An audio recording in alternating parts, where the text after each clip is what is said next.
Hi friends, welcome to my channel. நம்ம இன்னைக்கு மலநெல்லிக்காய் வச்சு ஒரு சூப்பராகவும் ஹெல்த்தியான ஒரு ரெசிபி தாங்க செய்ய போகிறோம். நம்ம உடம்பு சரியில்லை அப்படின்னா டாக்டர்கிட்ட போகாமையே வீட்டிலே எப்படி க்யூர் பண்ணுறது, இதை டெய்லி நீங்கள் ஒன்று சாப்பிட்டாலே போதும், உங்களுக்கு ரத்த சொகையோ இல்லை சோர்வோ எதுவுமே ஏற்படாது. அப்படிப்பட்ட ஒரு ரெசிபி தாங்க செய்ய போகிறோம். அது எப்படி செய்யுதுன்னு வாங்க பார்க்கலாம். அதுக்கு ஃபஸ்ட்டு நான் ஒரு 7-8 மலநெல்லிக்காய் எடுத்து நம்ம இட்லி போனி இருக்கு இல்லையா, அந்த பாத்திரத்தில் இட்லி பாத்திரத்தில் வேக வச்சுருக்குறேங்க. நல்லா வெந்ததுக்கப்புறம் ஒரு 10-15 நிமிஷம் வச்சிங்கனாவே நல்லா வெந்துடும். நல்லா வெந்ததுக்கப்புறம் இப்படி ஒரு ஸ்போக் வச்சு இப்படி குத்தி பாருங்க, அது நல்லா வெந்திருக்கும். அதை எடுத்து தனியாக அந்த மலநெல்லிக்காயில் இருக்கிற கொட்டையை தனியாக எடுத்துருங்க. எடுத்துட்டு அந்த மலநெல்லிக்காவை தனியாக எடுத்து வச்சுருங்க.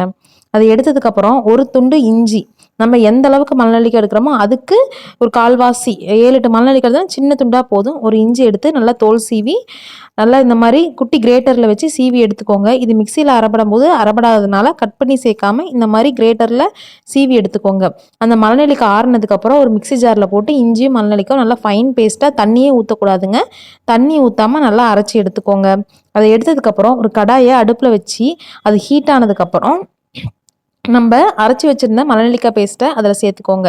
நமக்கு அந்த மலநெல்லிக்காய் பேஸ்ட் 3/4 கப் அளவுக்கு வந்திருக்குங்க. அதனால 1 கப் அளவுக்கு வெல்லத்தை நல்லா பொடிச்சு சேர்த்துக்கோங்க. உருண்டை வெல்லத்தை நல்லா அப்படி சேர்த்துக்கோங்க. அதுதான் உங்களுக்கு டேஸ்ட்டு சூப்பராக இருக்கும். உங்கள்கிட்ட கருப்படி இருந்தால் கூட நீங்கள் அதை சேர்த்துக்கலாம். அதை சேர்த்துக்கிட்டு நல்லா அடுப்பை லோ ஃப்ளேமில் வச்சு அதை நல்லா கிளறி விடுங்க. நல்லா வெல்லம் கரைஞ்சி இந்த மாதிரி ஒரு பதம் வர வரைக்கும் நல்லா கிளறி விட்டுக்கிட்டே இருங்க. இது பார்த்தீங்கன்னா நீங்கள் நடுவில் தண்ணியே சேர்க்கக்கூடாதுங்க. தண்ணி சேர்க்காமல் இப்படி தாங்க கிளறி விடணும். அதுலேயே ஒரு 1/4 டீஸ்பூன் அளவு உப்பு சேர்த்துக்கோங்க. இதில் பார்த்தீங்கன்னா இஞ்சி, உப்பு, மலநெல்லிக்காயோட துவர்ப்பு தன்மை எல்லாம் சேர்த்து அது ஒரு நல்ல டேஸ்ட்டாகவே இருக்குங்க. அது நல்லா கெட்டியாக வர அளவுக்கு நல்லா நமக்கு சாக்லேட் பதம் வரதுக்காக கார்ன்ஃப்ளவர் மாவு இருக்கு இல்லையா, அதை ஒரு 2 ஸ்பூன் அளவு நல்லா கரைச்சி அதில் சேர்த்துக்கோங்க. இது சேர்க்கும் போது தாங்க அது ஒரு சாக்லேட் பதத்தில் கிடைக்கும். அதாவது ஒரு சுவிங்க முட்டாய் இருக்கு இல்லையா, அந்த அளவுக்கு ஒரு கெட்டியாக ஒரு பதம் கிடைக்கும். இல்லைன்னா அல்வா மாதிரி ஆயிரும். அதனால அது கார்ன்ஃப்ளவர் மாவு அதை சேர்த்துக்கிட்டு நல்லா கைவிடாமல் கிளறி விட்டுக்கிட்டே இருந்தீங்க அப்படின்னா அது நல்லா திரண்டு வருங்க. அது கொஞ்சம் கூட கட்டி விழுகாமல் அதை நல்லா கிளறி விட்டுக்கிட்டே இருங்க. இது நீங்கள் அடுப்பை லோ ஃப்ளேமில் வச்சு தாங்க இதை செய்யணும். ஹை ஃப்ளேமில் செய்யவே கூடாது. அதனால இப்படி லோ ஃப்ளேமில் வச்சு அதை நல்லா கிளறி விட்டுக்கிட்டே இருங்க. உங்களுக்கு இது இன்னும் டேஸ்ட்டு கொஞ்சம் அதிகமாக வேணும் அப்படின்னு நீங்கள் நினச்சிங்க அப்படின்னா 1 ஸ்பூன் அளவுக்கு நெய் சேர்த்துக்கோங்க. அப்படி நெய் சேர்த்துனீங்க அப்படின்னா அது நல்லா டைஜஷனுக்கும் நல்லா உதவியாக இருக்கும். அதனால் டேஸ்ட்டும் அதிகமாக இருக்கும். அதனால் உங்களுக்கு தேவைப்பட்டால் நீங்கள் 1 ஸ்பூன் அளவுக்கு நெய் சேர்த்திக்கலாம். இது முற்றிலுமே ஆப்ஷனல் தாங்க, கட்டாயங்கிறது கிடையாது.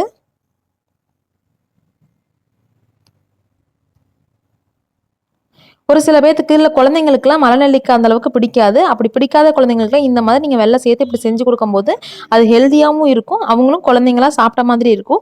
தினமும் காலையில் எழுந்திரிச்சு ஒரு முட்டாய் அளவுக்கு அவங்க சாப்பிட்டாலே போதுங்க, நல்ல டைஜஷன் ஆகும். அல்சர் ப்ராப்ளம் இருந்தால் அது க்யூர் ஆகும். நல்லா தலைமுடிக்கு நல்ல ஒரு ரிசல்ட் கொடுக்குங்க. முடி கொட்டுது, முடி வெடிச்சு போகுது அப்படின்னு நினைக்கிறவங்களா டெய்லி இது ஒன்று சாப்பிடுங்க. நல்லா உங்களுக்கு ரிசல்ட் கொடுக்கும். ரத்த சோகை இருக்காது. குழந்தைங்களாம் ரொம்ப அனீமிக்காக வீக்காக இருப்பாங்க. அந்த மாதிரி குழந்தைங்களுக்குலாம் நீங்கள் கடையில் சாக்லேட் வாங்கி கொடுக்கறதுக்கு பதிலாக இப்படி நீங்கள் செஞ்சு வச்சிட்டீங்க அப்படின்னா 1 மாதம் வரைக்கும் கெட்டே போகாதுங்க. அதனால இப்படி செஞ்சு வச்சுட்டு நீங்கள் இதை கொடுத்தீங்க அப்படின்னா அவங்க ரொம்ப விரும்பியும் சாப்பிடுவாங்க. அவங்களுக்கு ஹெல்த்தியானதாகவும் இருக்கும். இந்த மாதிரி ஒரு பதம் வர வரைக்கும் அதை நல்லா கிளறி விட்டுக்கிட்டே இருங்க. இப்படி வந்ததுக்கப்புறம் தனியாக எடுத்து ஆற வச்சுருங்க. அது ரொம்பவும் ஆறக்கூடாதுங்க, லைட்டாக ஆறினா போதும். அதுக்கப்புறம் நம்மளுக்கு எந்த பவுல் உங்களுக்கு கரெக்டாக இருக்கோ அந்த பவுலில் நெய்யோ இல்லை எண்ணெயோ தடவிக்கோங்க. தடவிக்கிட்டு நம்ம செஞ்சு வச்சுருக்க அந்த நெல்லிக்காய் சாக்லேட் பேஸ்ட்டை அதில் சேர்த்துக்கோங்க. சேர்த்துக்கிட்டு அது நல்லா ஒட்டுற மாதிரி இருக்குங்க. உங்களுக்கு கரெக்டாக உங்களுக்கு அது பதம் வரவே வராது. அதனால கொஞ்சமாக லைட்டாக அந்த கரண்டியில் எண்ணெய் தடவிக்கோங்க. அந்த கரண்டியில் எண்ணெய் தடவிக்கிட்டு எடுத்து அதில் சேர்த்துக்கிட்டு அதை நல்லா தட்டி விடுங்க. இது பார்த்தீங்க அப்படின்னா நல்லா டைட்டாக இருக்கும், கொஞ்சம் இருகலாக இருக்கிற மாதிரி தான் இருக்கும். அதனால அப்பப்போ இந்த மாதிரி நீங்கள் தேய்ச்சி விடும்போது கொஞ்சம் கொஞ்சமாக எண்ணெய் தடவிக்கிட்டு இப்படி தேய்ச்சி விட்டீங்க அப்படின்னா உங்களுக்கு கரெக்டாக கிடைக்குங்க. ஒரு அரை மணி நேரம் நீங்கள் அப்படியே நார்மல் ரூம் டெம்பரேச்சரில் அப்படியே வச்சுருங்க. வச்சதுக்கப்புறம் கத்தியில் ஆயில் தடவிக்கோங்க. இல்லை அப்படின்னா சர்க்கரையையும் கார்ன்ஃப்ளவரையும் நல்லா பொடிச்சு சர்க்கரை பவுடரையும் கார்ன்ஃப்ளவரையும் கலந்து அதை கத்தியில் தடவி கீறி பாருங்கள். அதாவது அந்த கட் பண்ணி பாருங்கள், உங்களுக்கு கரெக்டாக வரும். அப்படி இல்லை அப்படின்னா எண்ணெய் தடவிக்கோங்க. கத்தியில் எண்ணெய் தடவிக்கிட்டு இந்த மாதிரி உங்களுக்கு எந்த சைஸில் வேணுமோ அந்த சைஸில் கட் பண்ணிக்கோங்க. கட் பண்ணி பீஸ் போட்டு வச்சுருங்க. இது பார்த்தீங்கன்னா கட் பண்ணால் இந்த மாதிரி தாங்க கிடைக்கும். உங்களுக்கு அப்படியே சாப்பிட்றதுனால சாப்பிட்லாம், இல்லை குட்டி குட்டியாக பீஸ் போட்டு வச்சுக்கலாம் அப்படின்னு நீங்கள் விருப்பப்பட்டாலும் குட்டி குட்டியாக சாக்லேட் மாதிரி இந்த மாதிரி பீஸ் போட்டு வச்சுக்கோங்க. வச்சுக்கிட்டு டெய்லி குழந்தைங்களுக்கு எடுத்துக்கொள்ளும். குழந்தைங்கலேருந்து பெரியவங்க வரைக்கும் எல்லாருமே சாப்பிட்லாங்க.